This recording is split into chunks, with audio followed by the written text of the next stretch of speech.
Are you saying that the EU have concocted stories? One. Are you saying that the EU are lying? Two. And are you saying that the EU have probably padded the informations that have been meted out to Nigerians on this particular issue? It's a simple question, it's a straight question. I hope to get a straight answer. Thank you. On all those three counts, the answer is a big no. Capital letters and underlined.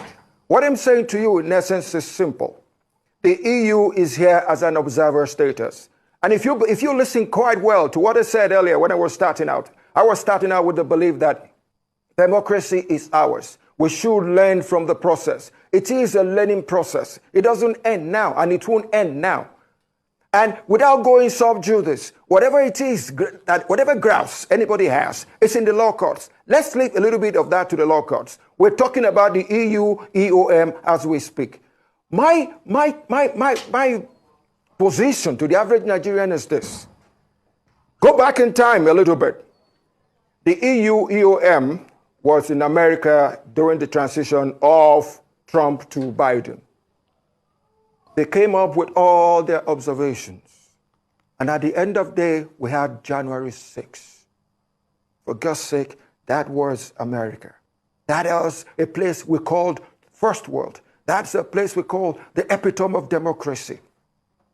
I read all this, I can give you inferences. What was the position of the EU, EOM in the American elections? Not just that alone. What was the EU, EOM feedback on the Brazilian election of Lula and Bolsonaro?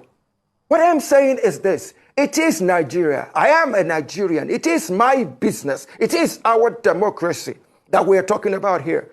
Okay. When a person do not have a team enough to go around town, then there is a tendency that you will buy into things that you are not sure of. Hello and welcome to the channel. Nigeria's 2023 general elections comprising the presidential, National Assembly, governorship and state houses of assembly elections might have come and gone, but the echoes have continued to reverberate. They are not in a hurry to fizzle away.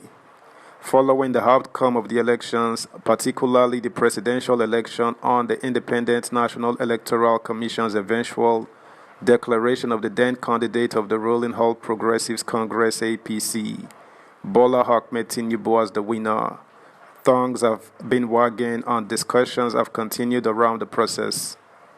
The two major opposition parties, the People's Democratic Party (PDP), the Labour Party (LP), and their presidential candidates Alhaji Atiku Abubakar and Peter Obi, respectively, as well as about 3 other political parties, disagreed with the outcome of the elections and have since gone to the Presidential Elections Petitions Tribunal to challenge it.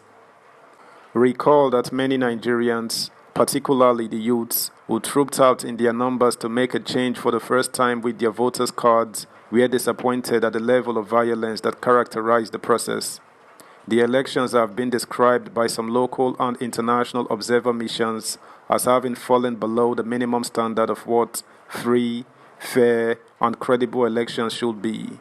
However, the APC has maintained its stand that the exercise was credible and a true reflection of the wishes of the people.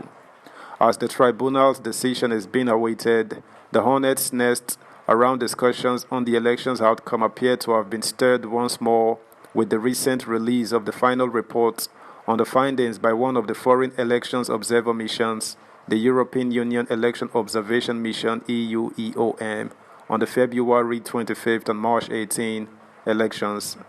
The EU-EOM, which worked for 3 months in Nigeria between January 11 and April 11, 2023, had a total of 110 accredited observers from 25 EU member states, as well as Norway, Switzerland, and Canada. Interestingly, they were in Nigeria at the behest of the country's electoral umpire, the INEC. According to the chief observer of the mission and member of the European Parliament, Barry Andrews, the mission was pleased to present its findings and recommendations after a 3-month-long observation across Nigeria.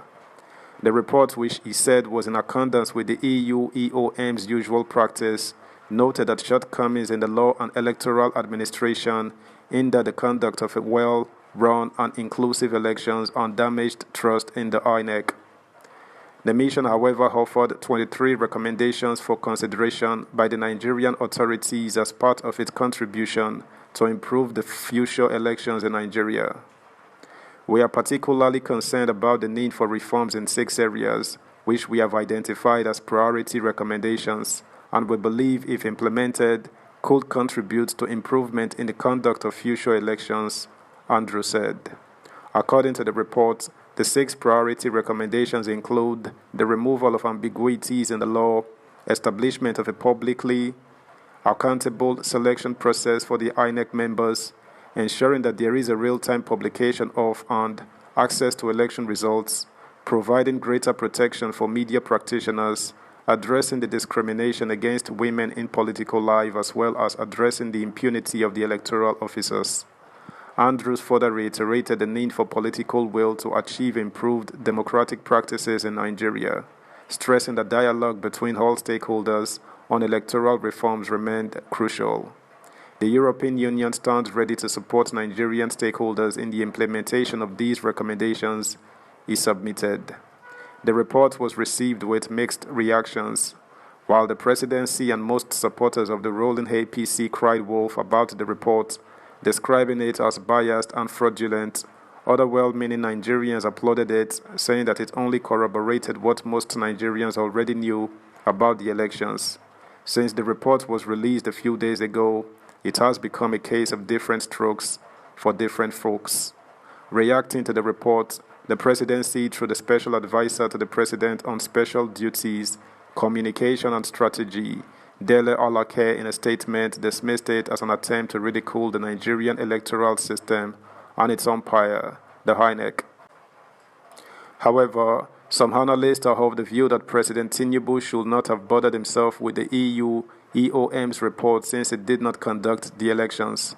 As a participant in the elections, it is their belief that INEC and former President Muhammadu Buhari, not Tinubu, would have been in a better position to react to the report since they were the ones involved with the conduct of the election. One of those who hold this view is a journalist and public affairs analyst, Lemi Ugegbe. He expressed surprise at the reaction of Tinubu and his team to the report, saying it was nothing but just a rehash of what the Nigerian civil society organization Situation Room had released as their findings on the election. I am worried because Tinubu did not conduct the elections. He was a candidate, so why should he even bother about jumping into this discussion when he should leave the INEC and Buhari, of course, to deal with it? That's the news, guys. Thanks for listening. Until next time, bye.